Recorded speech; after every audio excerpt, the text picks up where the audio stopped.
munwe mukadzi, as you're growing, you're doing what you're doing to then serve others. Kana wa mukadzi wanenge uchaita sei? It's never when you grow up and you start driving your own car and you start living in your own house. Is this how you're going to be acting? It's uchanoti nyadzisa. Yeah. Pauchaita mukadzi wanenge. But what if that's not my story? Oh my God. So already, my desire. when we are being raised, we're not being raised to be individual, independent women. Yeah. Thank goodness for Akello Digital Library for bringing us this week's episode, because it was fire. I got to speak to Chengetayi Mnisi, fitness expert and wellness coach, and she took us through her book choice and why she chose it. Make sure you don't miss this episode, because we go beyond the pages and really get into the story.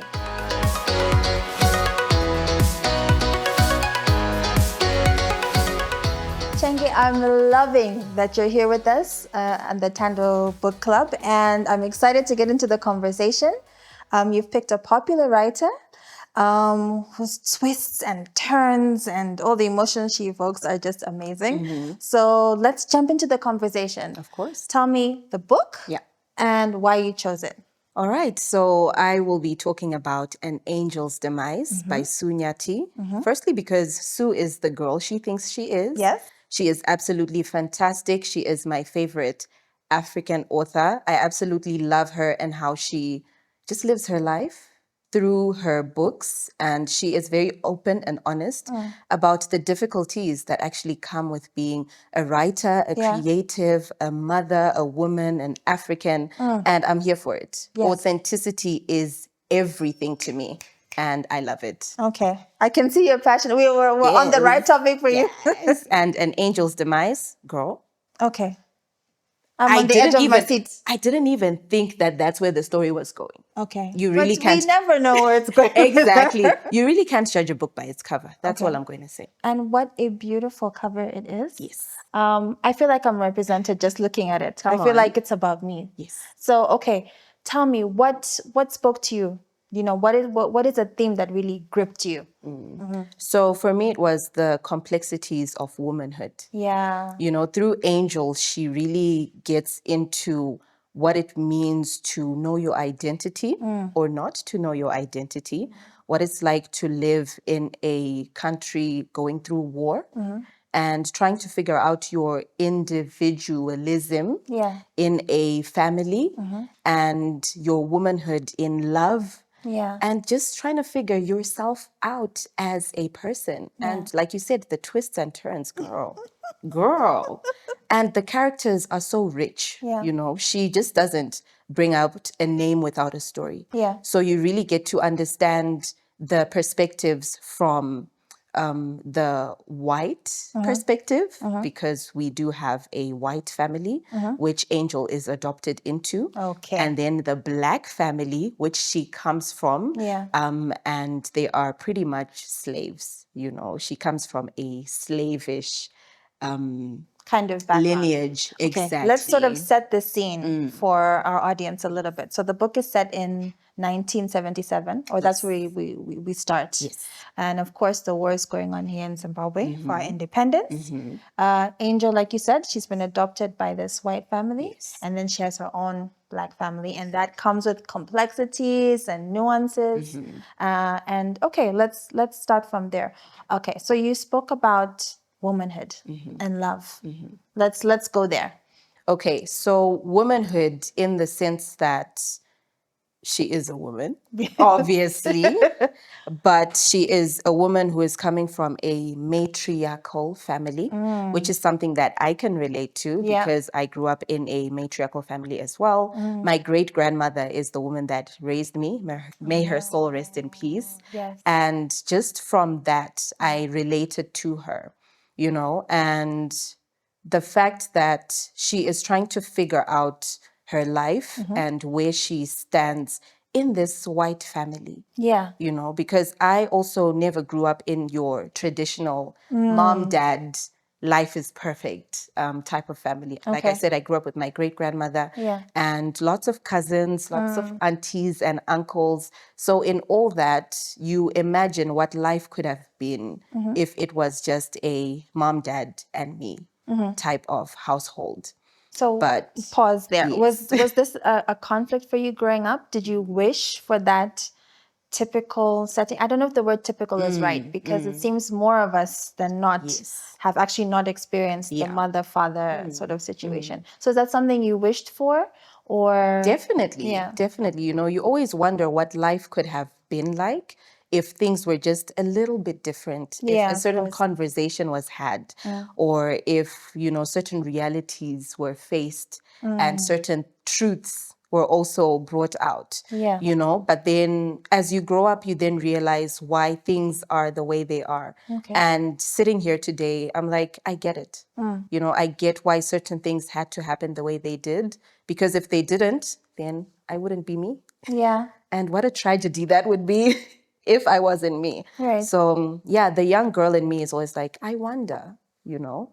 But at the same time, it's our life stories are so different. Yeah. And everybody's life story is relevant, it's important, and it's necessary. Whether you grow up in a single mom household, whether you grow up with a mom and dad, whether you Yeah. grow up with your granny, auntie, uncle, or even if it's a child-headed household, every story is important and it's necessary. Right. Doesn't mean it doesn't hurt though. Yeah. Doesn't mean it's not annoying, but it's necessary. And Angel's story is one where it's so weird. Okay. You know, if I do say so myself, because also there's that kind of white savior type nuance where the lady of the manor Yeah. has to now adopt this little black girl, because also there's the motherhood, you know, aspect in her. Kuti, "Saka mwana uyacha itasi." You know, I can't just leave her to grow up in the compound when I know that I can afford to, you know, take care of her. Yeah. And also because of the family's history, Okay. I feel like she somewhat owes her. Okay. All right. So I like the way you've brought out, obviously there are power dynamics, right, with this character, because she's the lady of the manor. And clearly Angel's family probably worked on the farm in which the story, For years and years and right, takes place. It's like a central focus, of course, which is obviously speaking to what the country is going through at the time, right? And so, and then the human part of her is like, there's this child. Yes. I need to take care of her. But also there's a backstory in terms of all Angel's relatives who had put sweat, blood, and tears into that farm to make it work. And you're saying that's why this lady feels like she owes her. Definitely. And I think it speaks to the complexities of the actual situation at the time, right? Nothing is black and white, right? So I think that speaks to the dynamics that happen in the story. And it speaks to the human condition as well. Exactly. Things are complicated, right? In families. So And I think it's also quite interesting because how dare this white woman take this black little child and raise her as her own, only for her to then have an identity crisis, you know? Because at no point does she actually share her history with her to say, you know what, you are here because this happened. It's just your mom and dad went to war. okay. Yeah. So it's not, but your great grandmother went through this, and your grandmother went through this. And then your mother and father decided to go to war so they can liberate this country because they're sick and tired of working for who? Us. Exactly. So there isn't a point where these conversations are actually had. And we're not saying she needed to at the time, because obviously she's a child and she gave her the love and attention that she so desperately needed. Okay. And that's great. That's fantastic. So she did love her. She did, genuinely, really and truly. She's the one person who stood by Angel's side, I mean, until. But certain truths were owed Yeah. as well. And they did come out just a little subtle and through a very racist granny who kept referring to Angel as her grandmother, who was her maid at the time. Okay. So she would refuse to acknowledge that she is an independent, you know, person and she's a part of the white family. So she Okay. kept referencing to, no, your grandmother who was my maid. So that is who you are. So obviously, Angel is always sort of looking in. Yes. She's supposed to be part of this story. Yes. And actually, she has a bigger role that she plays in truth, but the truth is kept from her. Exactly. And therefore, she's always an outsider. Yeah. So I don't know if the theme of being an outsider or being different resonates with you. It does. It does. And I think being an outsider in my own family as well. Okay. Because for the longest time, like I said, I grew up with my great-grandmother. And I am the only child from my mother and my father. Okay. So I do have a brother from my mother's side. And we did grow up together for a couple of years till he had to leave. So when he left, it was like I was left all alone. Yes, you have your relatives around you, but you're still like, but it's just me. Yeah. You know, while others have their siblings to run to and to lean on, you're just there like, oh, this is nice, while everything is burning around you. And you can't really say, but I feel alone. I feel, left out, because you are actually being taken care of. Yeah. So you should be grateful. You have a roof over your head, you have food in your stomach. At the time of us growing up, that's enough. Yeah. You don't get to demand or to yearn for more. We're not we're not raised to desire the love that we now give our children, the hugs and the kisses and the affirmations. We knew that we were loved because you had a roof over your head. ukubhadalelwa fees, Anditsheka. and your duty as a child is to do your chores, do good at school, and just be good. Anything outside of that, you're a disgrace. So yeah. Yeah. That It's word getting disgrace. deep. It's getting deep. But yeah. I think there's an interesting angle there as well, because when we look at Angel's story, she's kind of privileged, right? Extremely. There's a privilege with having you're secure, right? You know you're not going to go hungry, you have access to education, all these sort of things. But at the same time, she's conflicted, I would imagine, because she's being raised by these white people. When she's looking at the people around her in the compound, they don't have access to the same privilege. So I could see why that would impact her identity. And I think it says a lot about the nature of privilege and the things like you're saying. Yeah. At what point can you actually say, I need hugs, I need love, I need affection, I need attention? You can't. When you know that there are others who kind of have less. And also, you're now asking for too much, because wagara osimwana we momo. Yeah, you see. The love and the attention and the affection is owed to the actual lineage of that family, because that's where they belong. Exactly. You actually belong in the compound. So you're good, babes. Yeah. Where you are, you're not allowed to have these feelings. And even if you do, you keep them to yourself. Yeah. And because she's referred to as a coconut by the time she gets to high school, she can't talk to the black girls because they're side-eyeing her like, and this is wartime. So it's like, you was a spy, girl. Yeah. We can't trust you. And then the whites are just being polite. Yeah. Because you are our friend's sister. So where else can you go? Yeah. So you're just stuck in the middle. Yeah. And there's not much you can do, but try to look within. But then if you also don't know where you come from, which within are you looking? Exactly. The amount of loneliness that you would feel. Because I think, like I told you, I kind of grew up in different places, luckily around the continent. So I was exposed to different African cultures, and the richness and the differences were quite surprising as well. But there's always that sense of being apart at times, because the things you miss out on, they're cultural touch points that you'll never get. I can't rewind time. So, there's a little bit of catch up. And also with your own family, you're also seen as, there were experiences where we're called Warungu. And you're like, but I'm not though. I'm not. I'm not though. Right. Yeah, you can't blame me for growing up in the family that I grew up in. You can't blame me for the privilege that I have been exposed to. No one asks for these things. Yeah. But life happens. And it's no one's fault. So now it's different complexities and mindsets that now affect you and me. Because, how dare you? You get to sit there and have a seat at this table, but this is how my life has unfolded. Yeah. It has absolutely nothing to do with you. So why are you pressed? Why are you bothered? So now you need to check yourself.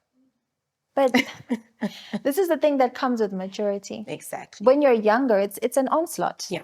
It's a barrage of emotions Yeah. from people, and people you feel like you should be close to. Listen. Aunties, cousins, uncles, Yes. and you're excited to be with them. Yeah. And then yet there's this gap and a resentment that you just don't understand. And then you get into this loop of trying to work for that affection and attention, but it's never coming because it's about them and not about you. Come on. So, But till you realize that you are stuck in this mental prison of what more could I do? yes. Or what could I have done? But people will always be people. And once you understand that it's got nothing to do with you, then you're good. Yeah. Yeah. Easier said than done. Listen, But that's life. And that's maturity, and that's growing up, and that's self-awareness and awareness of the environment around you. You shouldn't only be willing to learn about you, but also the people around you. And we are very self-serving. yeah. So once you understand that, I will look out for me first before I look out for you. This is difficult for me. Do you know why? Because there are things that I feel like, because I believe in them. And I'm a spiritual person, right? And this is what my religion has taught me, Yeah. right? If I have a belief, it's because I believe it came from God and it's supposed to help all of us, right? So there's certain things that if I'm doing for myself, I'll also do for you. Because if I do the opposite, I'm saying you are less than me. Yeah. And that doesn't compute well with me, right? Yeah. So I would have this struggle at work sometimes. I once worked in a place where I discovered I was getting favored Okay. because I was a foreigner, whatever. Yeah. And people were doing the same type of work as me, in my crew were getting less. Yeah.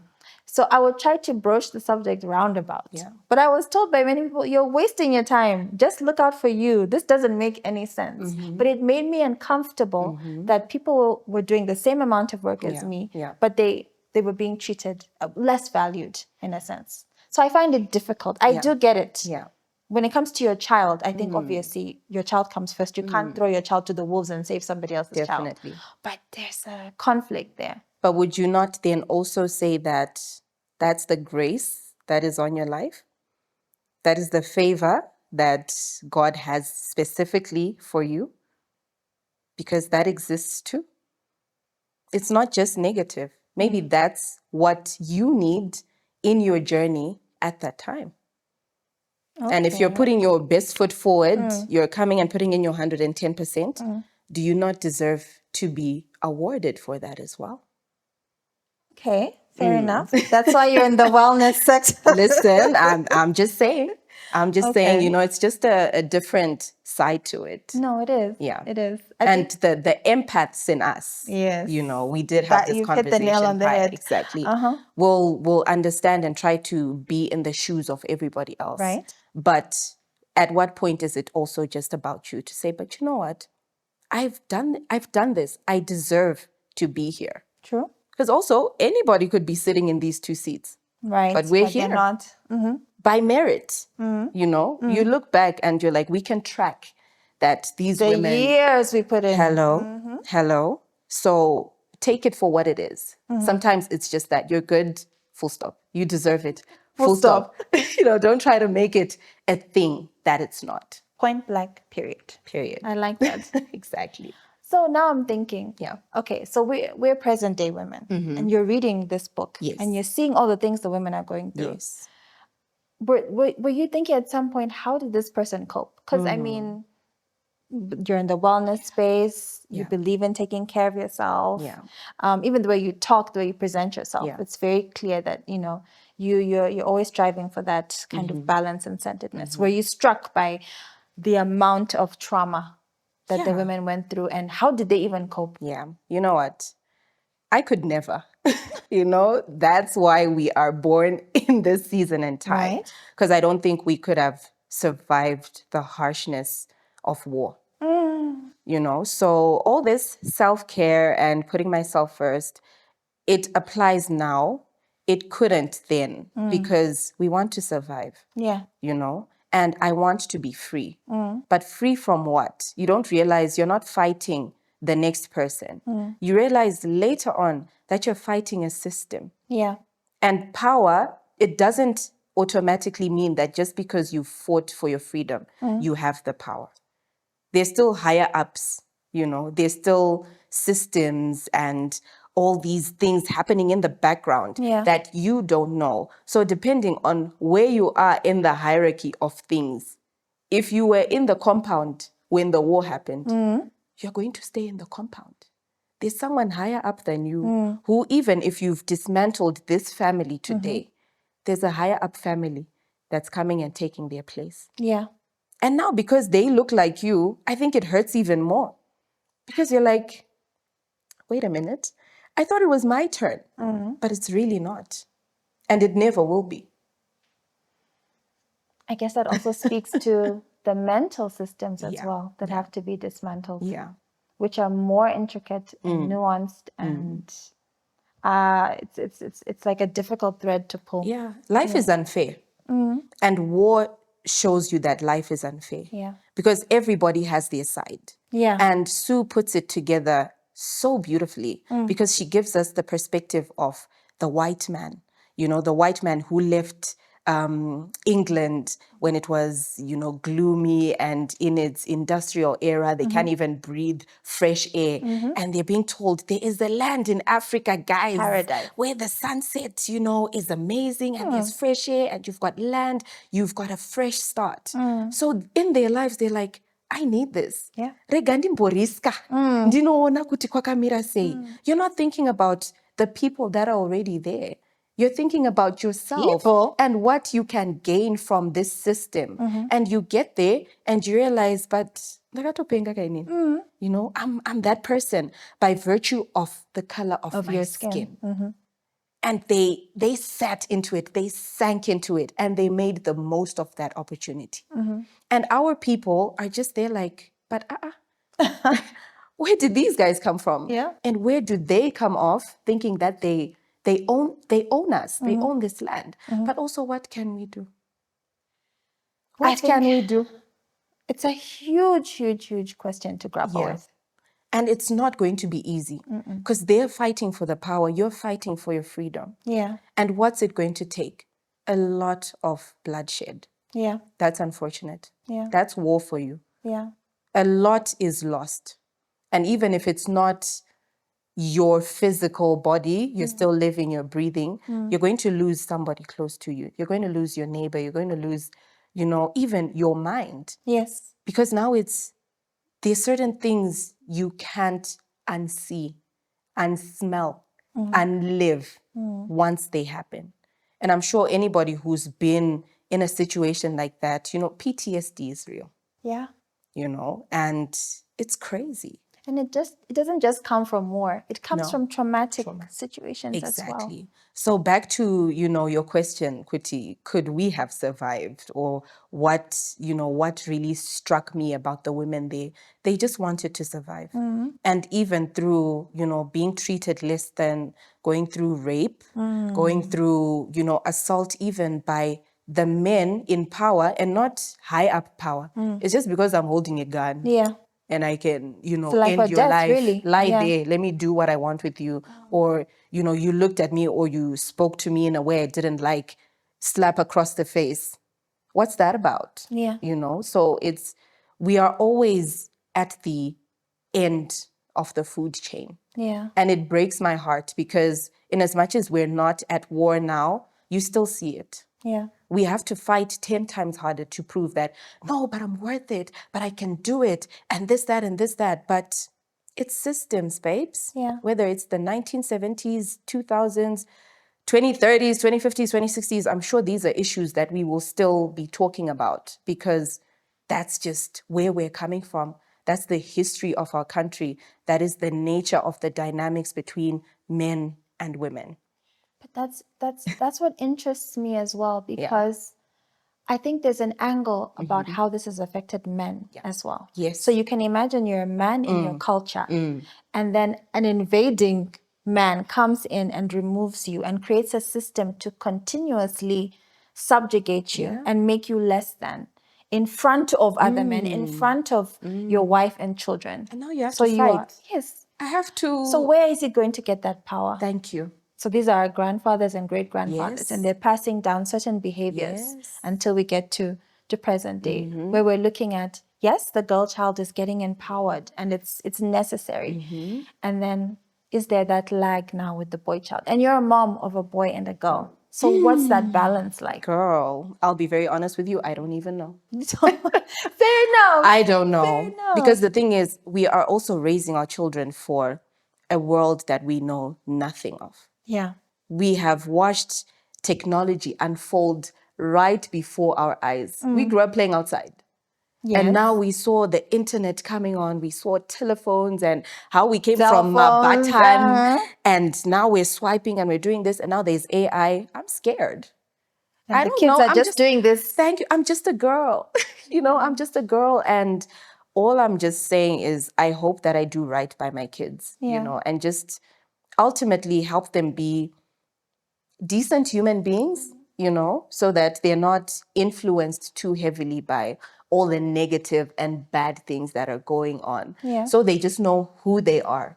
Because I think if you are set in your identity and you know where you come from, even if it's just your immediate family, Yeah. as mothers, we have such a great responsibility to build grounded individuals. So if I'm able to do that for my son and my daughter, then I think I've won. You've won. I think You've I've done your done job. well. Yeah. How I'm going to do that though?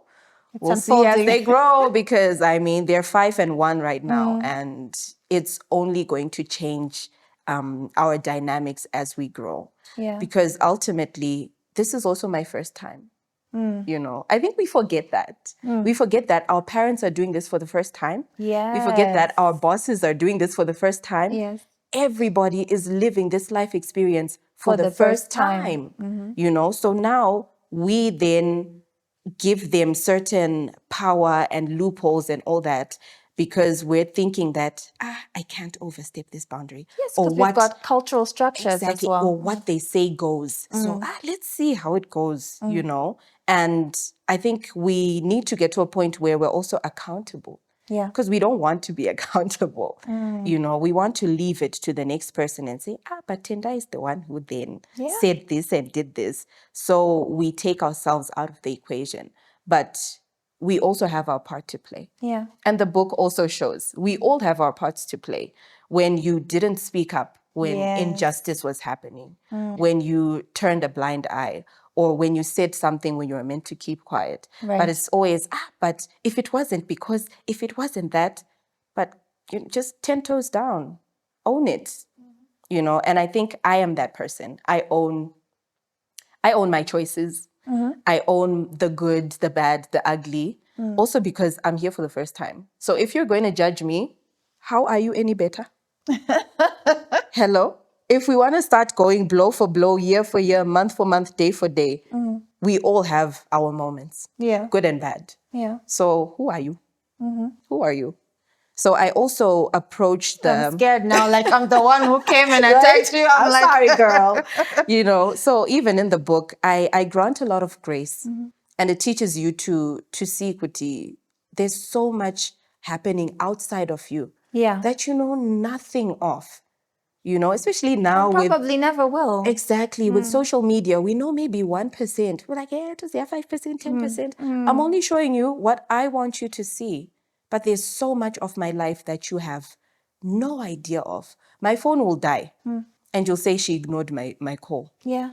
I beg. Because we're just focused in our Thank narrow you. world. And our insecurities, right? Exactly. My phone died. It had absolutely nothing to do with you. Oh, she was late, but I had a flat tire. And we're not even going to, but she's lying.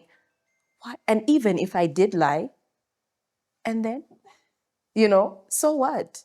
Let's do the do and keep it moving. But, the human experience it's a lot. Yeah. But once you realize that it's about me and my immediate, especially as a mom, as a woman, we give so much of ourselves to everybody else, and we let go of ourselves. Okay. And then 10, 20, 30, 40, 50 years down the line, you're sitting there and you're like, but I should have.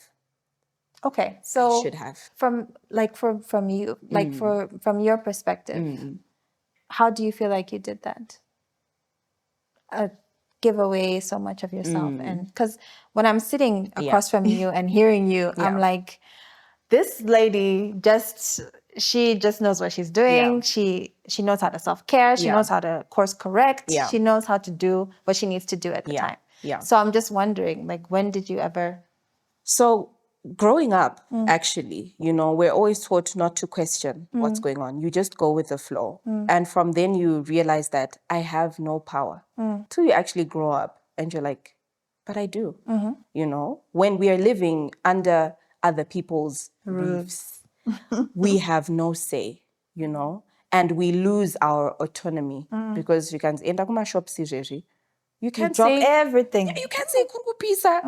It's 12 p.m. in October. It's hot. I don't have a hat. No. Do what you've been told.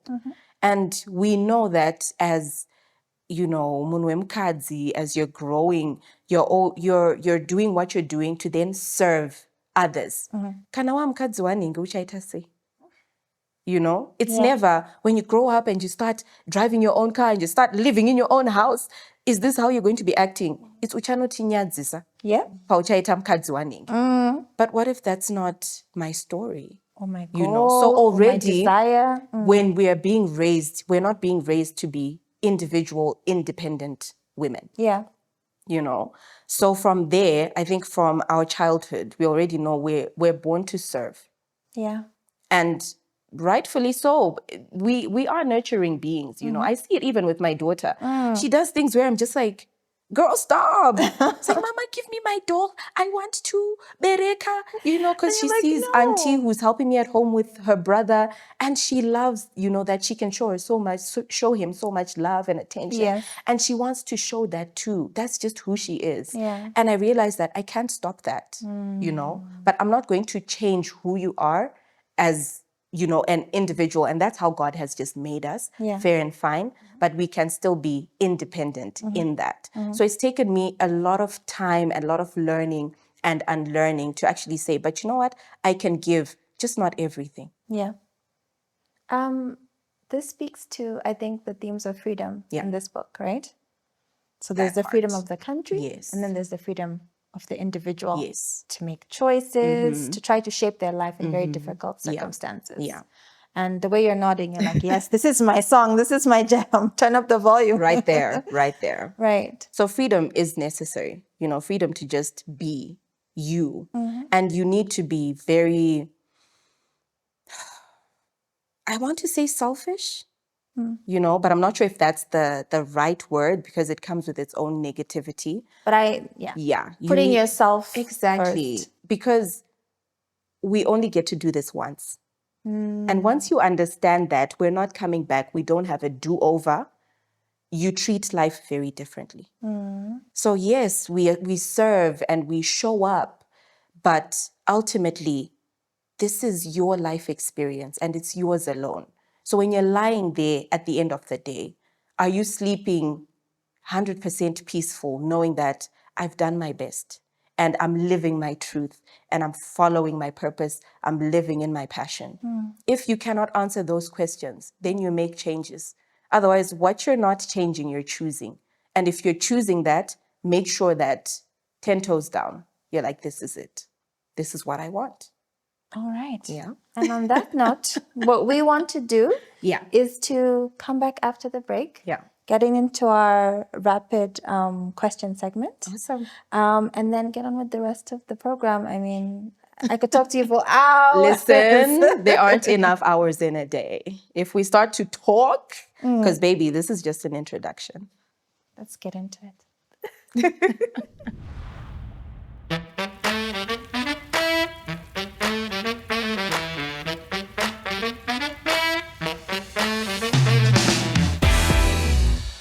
We're back. Okay, the conversation continued. We just paused it for you guys, but we didn't stop talking. Okay. What's your favorite type of book to read in the morning? Self-help. Mama needs a lot of help. Okay. So, once you find someone who have, some people who have lived life and gone through different success experiences, you want a piece of that too, and Sure. see how they live and how they process things and how they work. And then I just see how I can tie that back to my life and the Zimbabwean environment. Yeah, you can say that again. Do you write in the margins of your book? No. You don't. Is Oh, it like no. sacred? Are you Yes, like it's sacred. The holy? most I can do is highlight. Okay. I can't bring myself to And write even then, just your hand yet. is shaking because you're like, But you're like, I need to come back to this. This is so important. But writing, not yeah. yet. Not yet. I think I'll get there. Okay. I think now when I'm reading, to pass my books on to my kids. Oh, Yeah, so they can see where my mind was at when I highlighted. so you want to write them little notes in the book? Yeah. Oh, that's so sweet. Thank you. Okay. What happens if you lend me a book that you love, like this one, and I give it back to you and the pages are torn or there's a stain? You know what? That's not going to happen because not- I'm not giving away my favorite book. Okay, Hell but no. if I think I would have a very firm and stern conversation with you, Okay. and you would probably have to buy me a new one. okay, Yeah. so it wouldn't bring the friendship to an end. No. Maybe, I mean, the first one is a mistake. Yeah. The second time, it's not happening at all. All right. Yeah. Okay, I believe you. Okay, so if you were to write a book, which country would you escape to write and why? Ooh, I would go to Eswatini. That's where I was born. Okay. Absolutely love it there. It is slow, it's beautiful. Think Mutare, just as a country. Just the whole country. Yes. So I would go there because Gorgeous. I believe in going back to my roots. And I think it would just make sense, a full circle moment. So yeah. That's nice. Now you're making me think. If you could write a children's book, what would it be about? It would be about dancing to the own rhythm of your song. I like that. Yeah. Like helping kids just accept who they are. Exactly. that's And find a song or a rhythm that defines you, and then dance to that even as you get older. Okay. Yeah. What's the first book you remember reading? Ooh, girl. Outside of school books, Yes, outside of school book. Harry Potter. Okay. Yes. No, I think I was a very unproblematic child. Yeah. And you know, those books were massive. But they just went so. Yes. It was like a movie. So I think for my granny who raised me, she would just be like, this child, she just closes herself in a room and she reads. Yeah. So I remember just being so lost in that world and wanting to go to Hogwarts. I would just wait for Yes. the owl to come and just tap and say, hey, here's your letter. You know to what be I a wanted? child. I wanted a pensieve. I wanted to just take my thoughts out and see. Come on. Oh, yeah. So Harry Potter, J.K. Rowling, Yeah. top tier writing. Yeah. Now you're making me think. Brings Right. back memories. Okay. What's the most unusual place you've read a book? Unusual. So maybe not typical. Yeah. Girl, I will read anywhere. To be honest, nothing unusual, but these days I will go quickly for my school run so I can read in the car because that's the only time I have. Once I'm with the kids or once I'm driving or doing work, I don't have time. So I will intentionally leave the house 30 minutes early so I can just go park, wait for my daughter to finish and catch up with some reading. You're a reader. Listen. And also you just combine everything with what's going on there because I'm not going to sacrifice the time that I have to just get lost. So while others will be on Netflix or scrolling their phones, I would rather You'd rather read? channel out and read and be lost in there. Okay. So when you read, Yeah. do you does everything disappear? Like even sound? Like if someone is calling you, Yes, I get lost. you can't hear them. I get lost. It's like I'm in there. So if she's talking about, and then the bomb was there, I can see it. I can see it and I can smell it. I can just see, I am immersed because I have a very vivid imagination. I'm the same way. Yeah. Actually, people would have to come and then be like, Hello? and I'd just be gone. And the author's voice would be so loud. It's like they were narrating in my head, especially when I was younger. So, okay. One last question. So if you were to do a dinner, which 3 authors, dead or alive, would you invite? Ooh, girl. I would definitely Sue. Yeah. Sue Nyathi, top. J.K. Rowling, definitely. And the third author in that trio would be me. I knew you Because were going I to say that. definitely want to knew write a it. book in this lifetime. I knew it. Period. I knew it. I was going to say future self. Yes. Okay, well done. Thank you for living up to my expectation. You're welcome. There's one question that you didn't ask me. Which one? The title of my book. Okay. I was ready for Fair that. enough. Now, Okay. ask me. Take 2. Chenge, what is the title of the future book you're going to write? All right. So it's definitely turning passion into purpose. I mean, The Chengetayi Mnisi story. wow. Please tell me you've started already. I mean, I'll start today. Please. Period. You're someone who likes to be accountable. Now I'll be harassing you and calling you and being like, that so part, the chapters, how are we I'm looking? here for it. Okay. I think we all have stories that are worth writing. Whether even if it's not going to be, a paperback book, but even online, you know, do a vlog, do a blog, just leave your story because it's worth telling and it's worth knowing. I love people's stories. You see, look at your story now. Yeah. Oh, amazing. Thank you. Alrighty. Okay, so that was the last question for this segment. So now, what I'd love you to do is to just get a quote from the book. Okay. And we're just going to go through that, unpack why you chose that quote and what it means to you. Yeah. All right. So what I love about Sue is she names the different parts of her book with quotes. So part 5 is the afterlife. And the quote is, every story has an end, but in life, every ending is a new beginning. And I absolutely love that because we always see endings as something negative, it's something traumatic. But why did I lose that job, But why did I stop being this person? But we forget that a full stop just means the beginning of a new sentence. And the older we get, the better opportunities we have to rewrite our stories, So the ending of being a, single girl into being a wife or a partner, and the end of just that into being a mother, the end of that as well into being a grandmother, should your children decide to have kids, it's just like this chapter has ended. What have I learned from it? What do I not want to see repeating? What can I refer back to? And what can I carry forward with me as well? So in all of it, there's continuity. And see, the only constant and consistent thing in life is change. So, roll with the punches, accept the endings for what they are. Endings are not always a bad thing, but the beginning of something beautiful.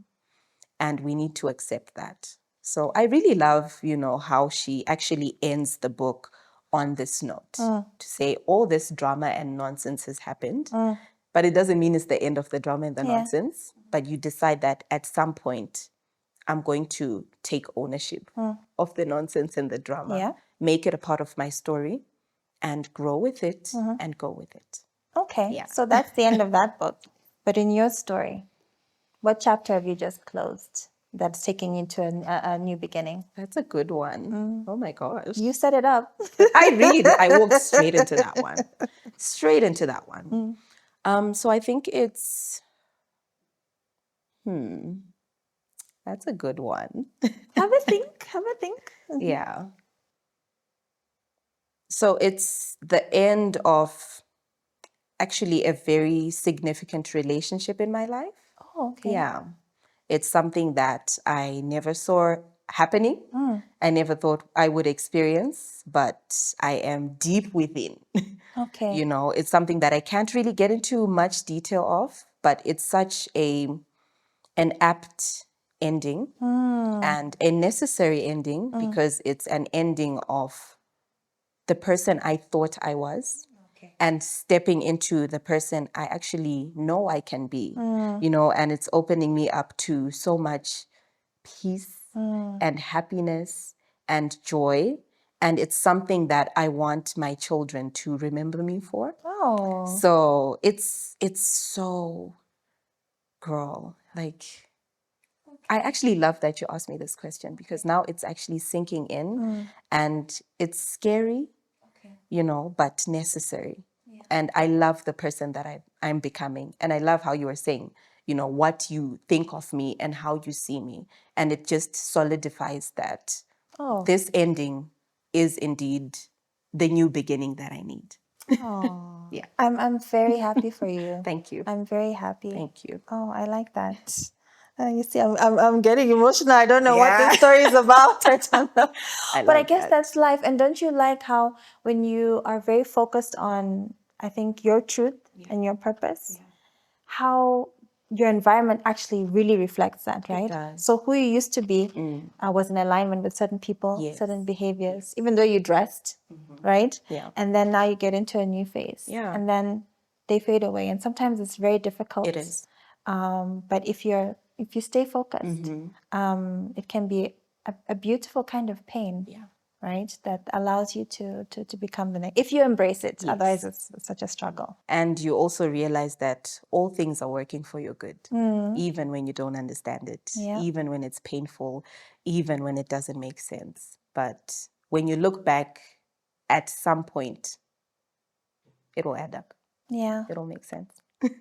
I think that's the perfect note for us to round up on camera. This conversation is going to continue for many years. Yeah, definitely. Oh, thank you so much for taking out the time Of to talk course. to us. Thank you for having me. Books are just so everything, right? Look at I know you've read this book a few times. She Sue, must make the movie, make the series, something, because it's I will just be there fantastic. just rooting for her and being like, yes, girl. So if you ever need a cheerleader on the ground, I'll be there like, yes, yes. I love it. Like, she did a thing here. Yeah. And it's a true testament to living in your purpose. Yeah. And following your passion. We need that. We need people who are creative to continue to show us that life is worth living, outside of our realities. Yeah. But we can still take out all these things and marry them and merge them into what we are and who we are. And I love creatives. Thank you. I am one, so I love creatives. And they are necessary in the telling of our stories. Even as we sit now, the team behind the scenes. Yeah. We could never without them. That's so true. I appreciate them. I appreciate everybody, every single creative. Thank you. You bring so much joy and color to the world that we need. I love it. Thank you. You guys, all of you have been appreciated behind the cameras. Lovely. All right. Thank you, Chenge. Thank you. Passion to purpose? All right. It's coming. Okay. It's coming. All right. What a fantastic conversation with Chenge. I mean, I didn't want it to end, and I hope you felt the same way too. But these are the kind of conversations that we're bringing to you this season on the Tando Book Club, brought to you proudly by Akello Digital Library. Make sure you tune in to next week. See you then.